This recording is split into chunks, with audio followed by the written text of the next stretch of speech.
نون لیگی leader Daniyal Chaudhry کا ایک افسوسناک بیان سامنے آیا ہے کہ پاکستانی فوج غزہ کی ذمہ داریاں سنبھالے گی اور کراس بارڈر ٹیررزم روکے گی۔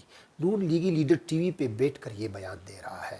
غزہ کے لیے جو نام نہاد فوج بنے گی اس کا کام حماس سے اسلحہ چھین لینا، فلسطینی حملوں کی روک تھام اور اسرائیل کو ایک مضبوط ریاست بنانا ہے۔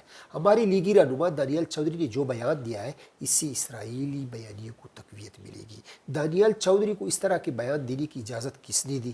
طاقت کرسی کے نشے میں سرشار ایسے بے حس لوگ فلسطینی ریاست کے بارے میں لا علم ہے، اس لیے کہ وہاں کراس بارڈر ٹیررزم نہیں بلکہ قبضہ اور جبر ہے۔ فلسطینی مجاہدین کو دہشت گرد اور کراس بارڈر ٹیررزم کے الفاظ استعمال کرنا دراصل فلسطینی مجاہدین اور شہداء کے خون کی توہین ہے۔ ایک اور لیگی رہنما رانا ثناء اللہ کا کہنا ہے، ٹی وی پروگرام میں گفتگو کرتے ہوئے کہا کہ پاکستانی فوج کا غزہ جانا ہمارے لیے شہادت ہوگی۔ دوسری طرف اسرائیلی وزیر اعظم نیتنیاہو کا کہنا ہے کہ غزہ میں فوج کا جو ڈھانچہ بنے گا وہ امریکی بیانیے کا ڈھانچہ ہوگا اور ہماری من پسند فوج ہوگی۔ لہٰذا حکومت وقت کو چاہیے کہ اگر اس طرح کی باتیں ہیں تو پارلیمنٹ اور عوام کے سامنے لائی جائے تاکہ قوم کو پتہ چلے کہ فوج جائے گی یا نہیں جائے گی، کیونکہ پاکستان نے، پاکستانی عوام نے ہمیشہ اور ہر فورم پہ فلسطینیوں کی بات کی ہے اور مظلوم فلسطینیوں کی آواز بنتی ہے۔